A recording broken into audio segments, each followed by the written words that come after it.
Welcome to Reframe the Podcast, helping you reframe your thought patterns, habits and mindsets to create the life that you want to lead.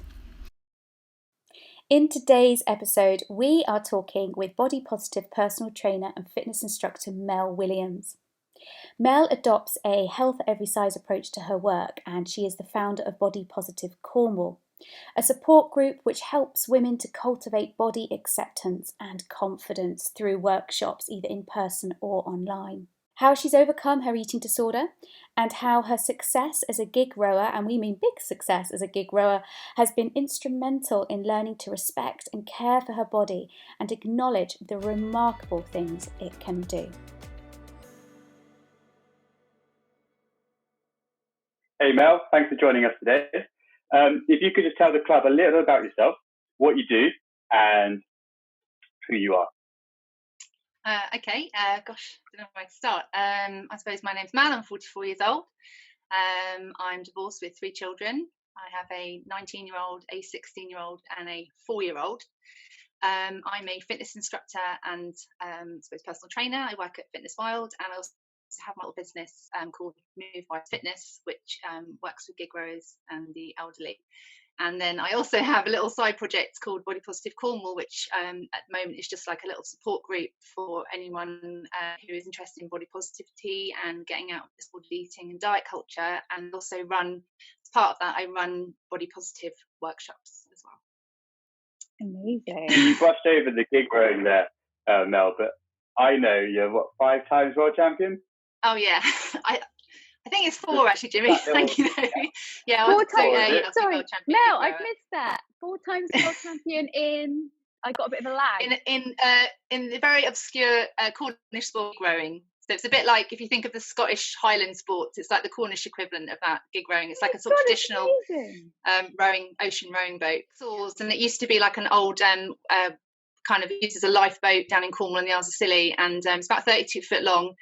And it's the oars are huge. Actually, have one. You can see one. There's one up in my living room. You can see. I'm trying to follow it round. You can't. Oh yeah, that's what it looks like. And they're very heavy, so it really helps to be big and strong and tall. And they used to. They used to have pilots on board. So if a ship came in, say there's a tea or goods on it from the Americas or China, and the first piece of land it would often hit would be Cornwall or the Isles of Scilly. And they'd need a pilot to go on board. So these guys would jump in a gig and row out into the sailing ship and put a pilot on board. And it was a bit of a race to who could get the job. So they would often row really hard and really fast because they wanted to get the boat first. And then that became a sport. And they used to do it in the summer in regattas and things. And it's still going on today. How do you find gig rowing? Because I'm sure we'll get into this a bit more later, but it seems like a good time to bring it up. We spoke very briefly at the start of this about intuitive movement. So finding exercises you enjoy. And not doing it from a place of punishment, doing it because you enjoy doing it, you want to get out and be part of like a gig rowing team. How did you find gig rowing? Obviously, Cornwall's quite niche for it. Being really tall and big. I mean, by the time I was 14, I was 5'11", and I had size 9.5 feet, and it was really tough being such a big woman and taking up so much space. And I wasn't sporty. I was really hopeless at ball sports and things like that. But I did quite like athletics. I quite like the hurdles and high jump and running and cross country running. And but what happened when I was about 14, 15, I just got the most enormous bazimbas, Jimmy. And it was like really, they were like, woo. And I lived in North Wales, where everyone is like yay high, and so my boobs are like basically eye level to everyone, and I just suddenly became really intensely self-conscious about these boobs, and so I shied away from. I made excuses. I used to forge my mum's handwriting to write letters to get out of PE. I just found my body was just too big, and then I felt like I took up so much space. I was really clumsy, and I just felt so shy. So that was the end of sport for me, really, and it's a shame because if I'd had access to rowing then at that age, or had a mentor or someone sporty in my family that kind of would took me under their wing, my life could have taken a different direction entirely. But what happened was I ended up moving to London when I was 16, and still carried on not being involved with sport at all. And then when I became a single parent in London, I decided to move down to Cornwall, which I'd actually come down here sailing before with friends. And actually, funnily enough, it was sailing before rowing, because when I came down to Cornwall and I started sailing on traditional old Cornish boats, which have these huge masts, which are like this fat and made of wood, they're like telegraph poles, and the sails are enormous, these old Cornish luggers. And I got involved in sailing in those, going to Brittany. And I actually hitched down from London, which when I think about it now, I'm like, can't believe I did that. I must have been about 18, 19. I used to hitch down and I go sailing. And what was really great was that sailing was like, it's really physical, and being really tall and big and strong, it was the first time I ever felt like, wow, actually pulling up a massive sail like by myself, I got like kudos from the guys who were like, wow, you know, you can make the tea and cook, and you can like pull up an anchor. Like being strong on a classic old sailing boat is a really great thing. And then also, so when I moved down here, this is a really long-winded answer to your question. And someone said, do you want to try gig rowing? I was like, I actually had quite a bad back, and I was like, probably from doing too much like body pump and stuff, because I had started going to the gym a little bit after I had my daughter. But I was like, oh no, my back's probably not going to, you know, you have one oar, it's a massive big heavy oar, and I was like, oh, I'm not sure about this, but I absolutely loved it. And it was being out on the water, my back was fine, just amazing. It's a really nice healthy way to exercise.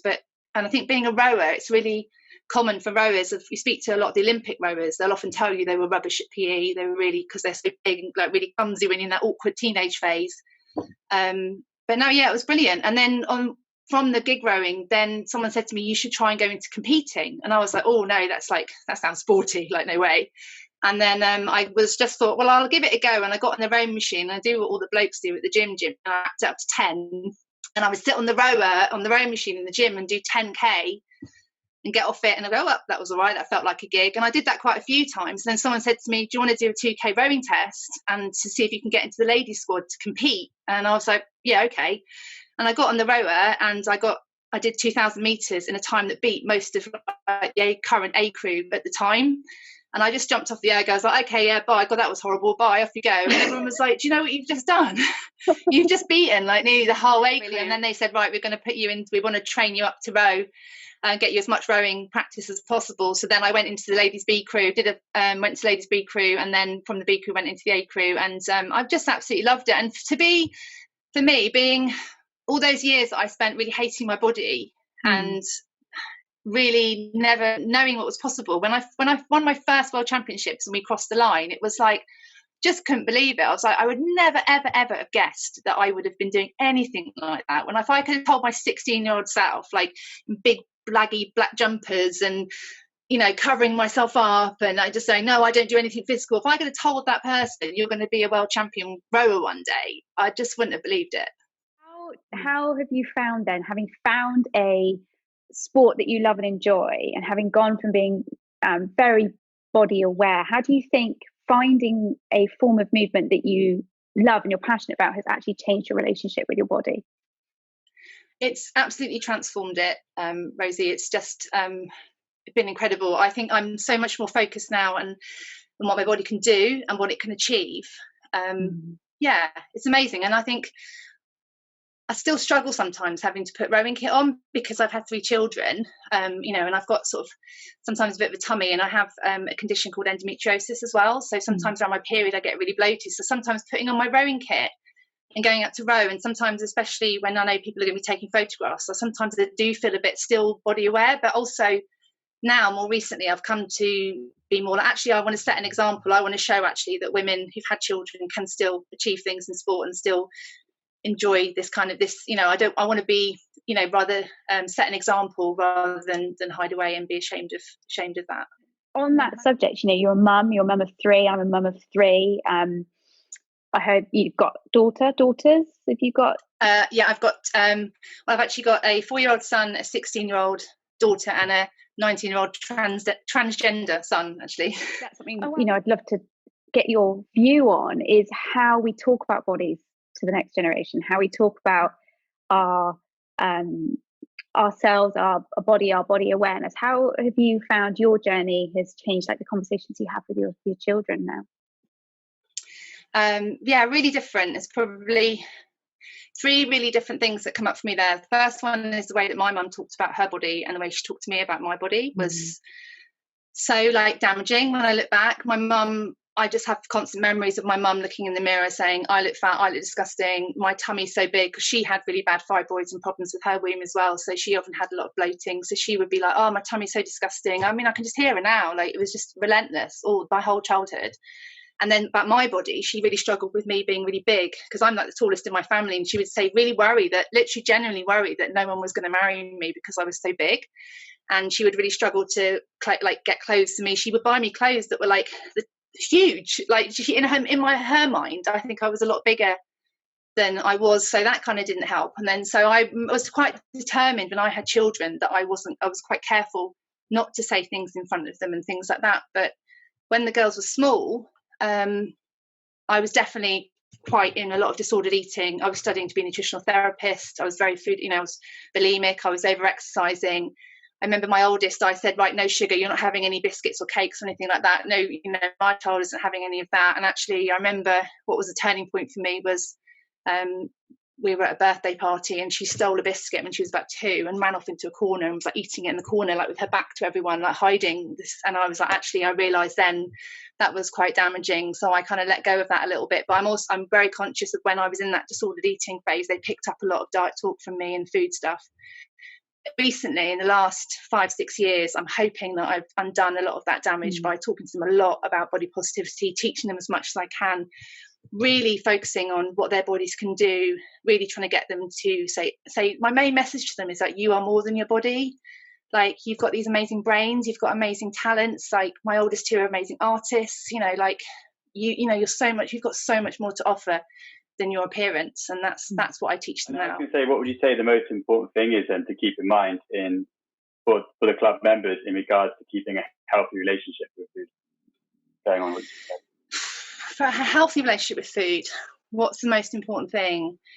I think probably, it's quite a difficult question. I think it's probably self-awareness. I think my relationship with food has just become so much better just with self-awareness, like doing work on myself away from food, actually working on the problems in my life that need working on. Because often stuff with food, I think, shows up, obsession with food and your appearance is often a way that people try and control something, when actually there's things going on in their lives they don't have any control about, or they're not dealing with, and they're not finding the courage to take important steps, maybe coming out of an unhappy relationship or giving up, leaving a job they're not happy in. And I think the secret to having a good relationship, healthy relationship with food, is to almost like look at other areas of your life, what you can change and control. I think there's definitely something around, we use food is something we can very easily control at a point in time when other things feel out of control. And there's a really good analogy about, we can use body bashing or the control of food a bit like the comfy pair of jogging bottoms we put on at the end of the day. And you get to the end of the day and you put it on, you say, I'm either going to control this or I'm going to blame this, because it's easier to do that than confront some of those kind of like bigger issues as other areas that need work, isn't it? Yeah, for sure. And I think when I think of the times that when my body dysmorphia and my bulimia was at its worst, it was when my life was at its messiest and there was so much to deal with that I wasn't dealing with. And and it was in dealing with all the things, the big problems in my life, that's really gone hand in hand with getting a much healthier and better relationship with food and my body. How do you use that approach now? So everything you've learned, you're running your body positivity support group. How has that all come about? How has your journey informed the work you do now then? It was probably when I moved down to Cornwall and I was recovering from my eating disorder. I was just finding it just really hard to stay well when you're getting all these messages all the time telling you should be thinner, you should be fitter, you should be eating really healthily. And I think you're constantly getting bombarded. In London you get a lot more advertising bombarded at you wherever you go, but in Cornwall you get a lot less. And it was quite nice to have a bit of a rest from that. But I think it was probably when I had my third child, Dougie, when after I had him, I did CrossFit all the way through my pregnancy, which I absolutely loved. But when I came back to it after I'd had Dougie, I felt a lot of pressure on me to get my body back. And I was like, okay, I'm 40, just had a baby at 40. It's going to be that's a lot of pressure to put on myself to get back into having the body that I had before at 40.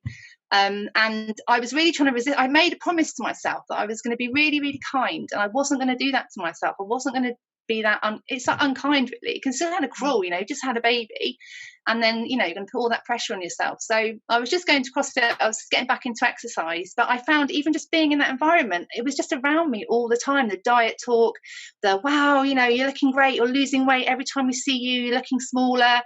And I was starting to kind of question this. I was like, I'm finding this really hard. And it was only until someone in Truro put on a film called Embrace by Taryn Brumfitt. Have you seen it? Yeah, they put it on in Truro. It was brilliant. I just actually had viral meningitis. I was really poorly, and I'd literally lost 2 weeks of my life. I'd actually lost quite a bit of weight because I don't know if you ever had viral meningitis. It's horrible. And I went in my pajamas. I was so determined to see this film with some friends, and it just blew my mind. It was amazing. It was so good. And it's all about just celebrating your body and letting go of diet culture. And that was the first time really I got introduced to body positivity, and I was like, wow, brilliant.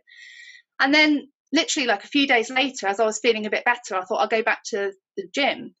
And I went back to the gym, and everyone was like, oh my gosh, you look amazing. You've just lost so much weight. You look incredible. You don't even look like you've had a baby. And I was like, I've just been really ill. I've lost like 2 weeks of my life. And that to me just felt really messed up. I was like, and I think it was a real turning point for me. And then I think after that, I just didn't have the stomach anymore to, I don't know, something really, really profoundly changed me. I said, right, it's actually really, really hard. And what I need to work on is just being resilient to all of those messages that are coming at me all the time.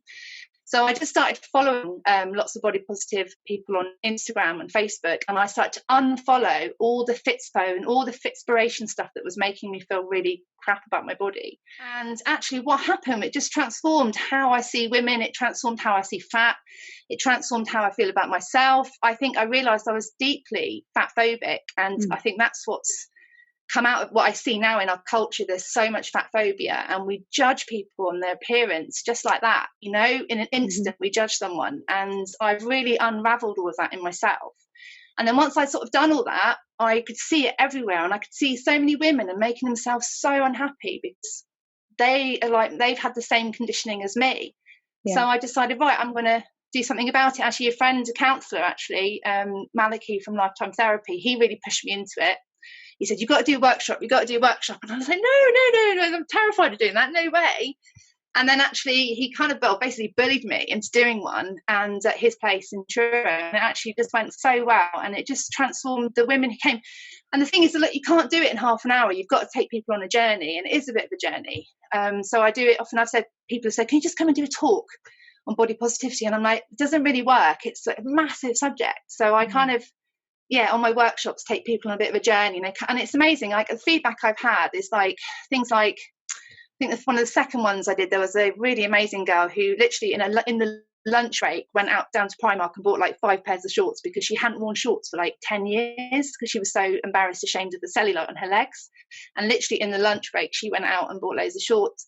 I've had women tell me they have like a better sex life because they feel freer in their bodies and not so embarrassed, with the lights on, and I think it's really important that we do check our internalized fat phobia, and I think, and the fact that we do put a moral attribute on size. We do it all the time. We do it to food and we do it to body shape, and I think when we can overcome that, that's when we really begin to experience what it is to be truly body neutral. I have to check my own thin privilege. I'm born genetically into a smaller body, despite my own history, my own body dysmorphia.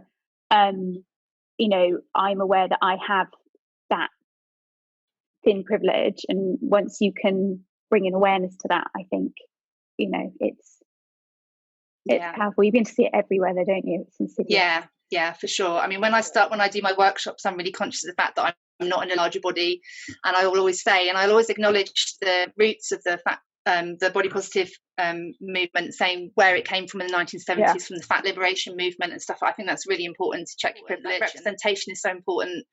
But I think one of the things I do share, I think with larger women is being so tall. I definitely have that. I know what it feels like to like take up a lot of space. And it's funny actually, when I stand next to someone who's really tall to me now, I do feel a little bit intimidated, and sometimes I do think sometimes it must be quite weird for men sometimes to stand next to a really tall woman, and what that must feel like. I'm conscious that I take, and it's a very unfeminine thing, and that's what I was conditioned to think, it was unfeminine. So yeah, anyway, I digress, but yeah, it's really important. When clients come to you, and I'm not saying all our clients do it, but how do you bring your non-diet approach to the work you do with the one-to-one clients, the personal trainer?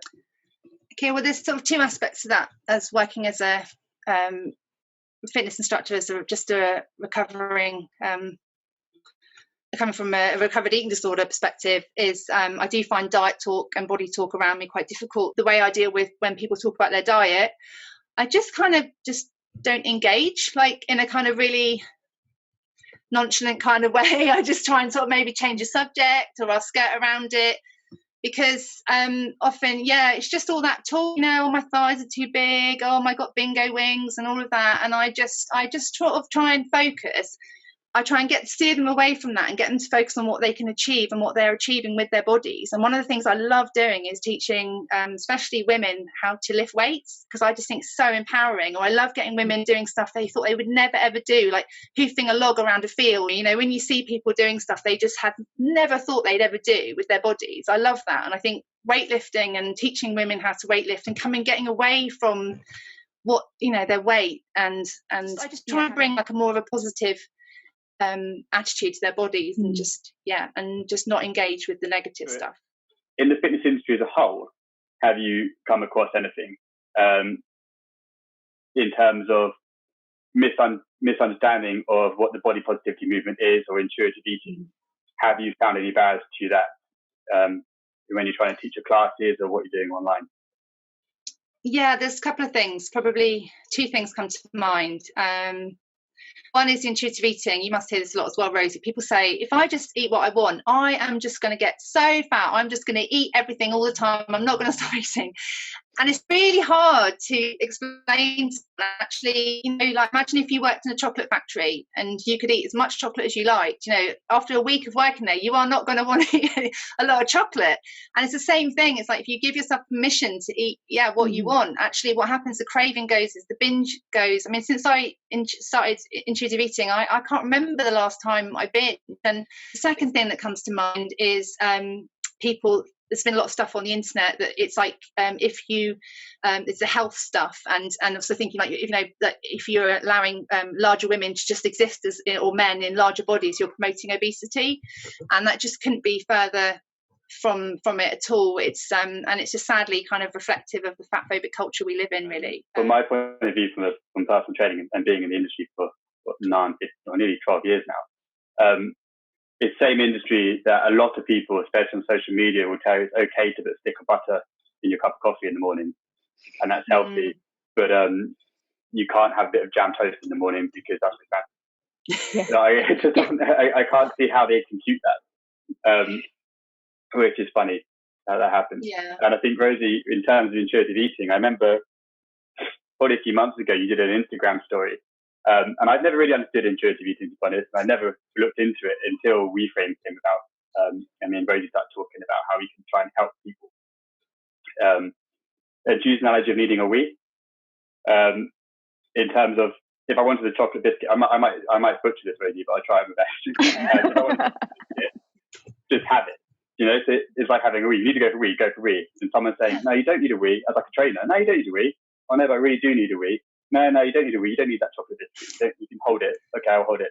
And eventually, you go back and forth with this dialogue, and then you just wet the bed. You've held it in so long. You eat all the biscuits. You whole pack of biscuits, yeah.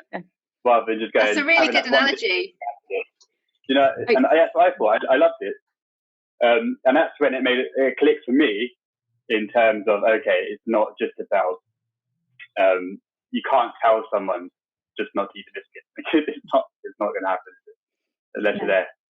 Absolutely. And I think it fosters that kind of whole restrict, deprive kind of cycle, is where we actually end up having this very disordered relationship with food, because then we just ping between kind of not eating, denying, to eating everything in sight. And that's partly psychological, but it's also partly physiological, because when we don't manage our blood sugar effectively throughout the day, we don't meet our nutrient and energy needs.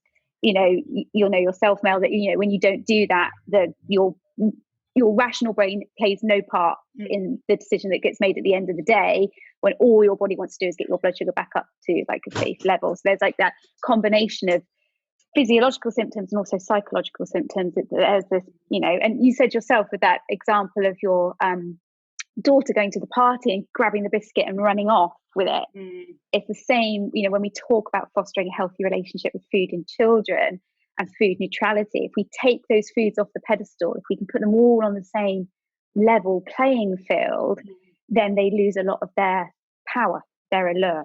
Definitely. Cornerstone of raising intuitive eaters is that children instinctively know. If you put a selection of food in front of children, they will normally put together quite a balanced plate of food if the conversation around that food has always been neutral. But the minute we try and say, eat your cucumber, then you're allowed the biscuit, we automatically create the cucumber as this duty food to be endured. Whereas if they're just all on the plate, the child may your son did just going to have the cucumber anyway. My children do the same. They'll come home from school. Sometimes they'll ask for a biscuit. Sometimes they'll make themselves a whole load of crudité and hummus. Sometimes they'll have a whole load of berries and yogurt, because it's the same. It's the same. They know. And I think, it's really, but on that point, in your experience as a mom, as your experience as someone working in the fitness industry, what are your biggest concerns for like the next generation? How do you think diet culture, is gonna or can impact them? How do you think we can make a difference?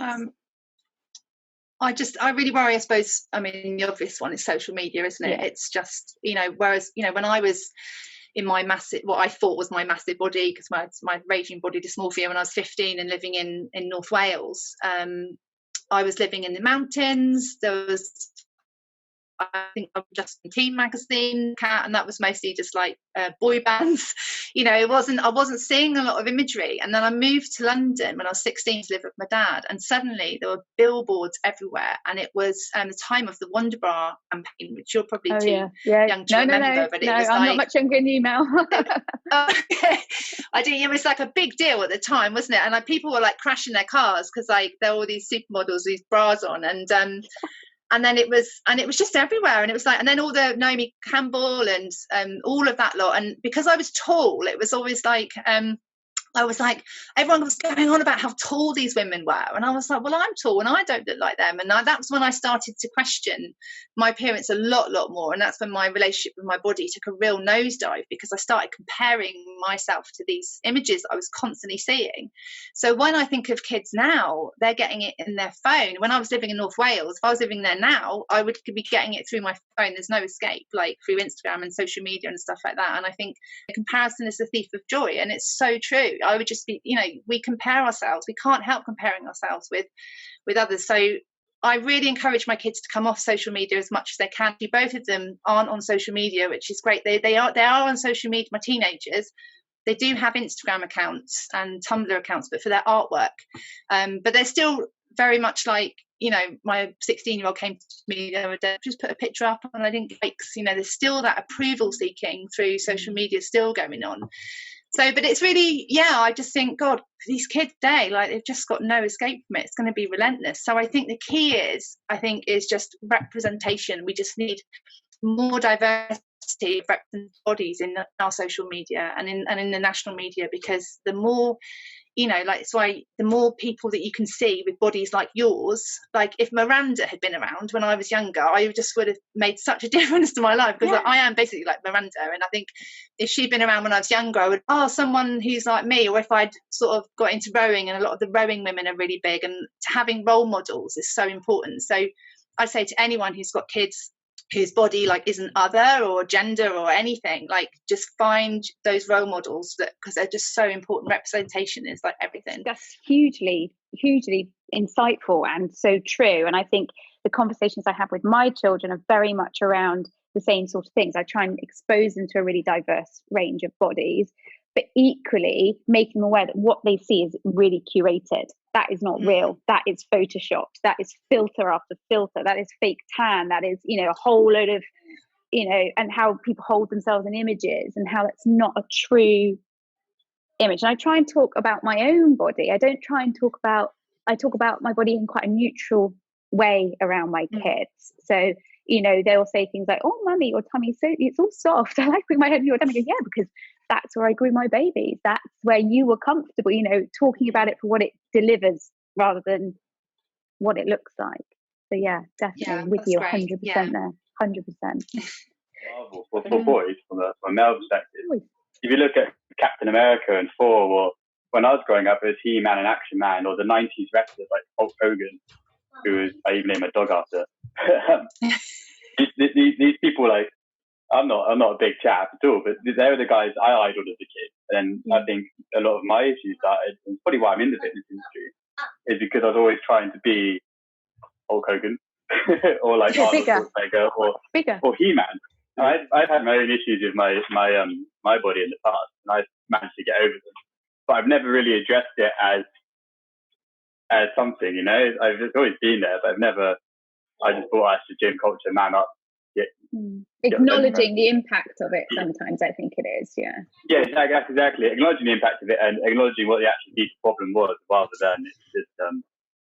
I remember, like, I didn't go traveling as a teenager because I was so worried about missing a gym session. I didn't want to. But that's for me. I've never seen that as a problem. It's just that's what I like doing.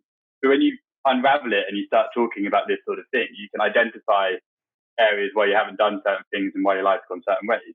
And it's amazing how much something as simple as what is diet culture and online pressures can shape the way you live your life. You don't, I was oblivious to it until I. Actually, funny enough, interesting. As a bit of an experiment, I changed my gender on Facebook to male recently because I was just really sick of being advertised like period pants, and just it was relentless. And I was like, I'm curious to see what men get advertised, so I changed my gender. And I was quite shocked actually at how much, obviously it's a lot of shaving products, but there was, all the guys and all the adverts have all got 6-packs as well, all the pants adverts and everything.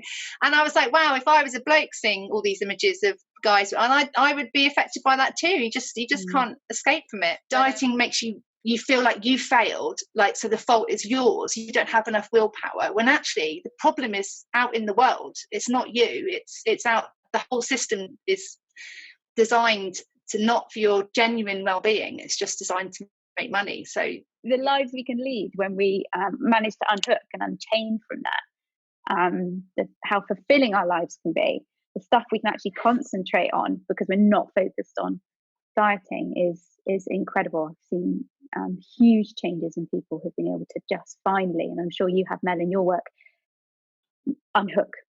Mel, just to wrap it up then, off the back of that, if you could have access to a big billboard, and on that billboard you could put a big message for everyone to see, the whole world would see this billboard, what would you build it? Just to say something like, you are something like be kind, or like, you are so much more than your body.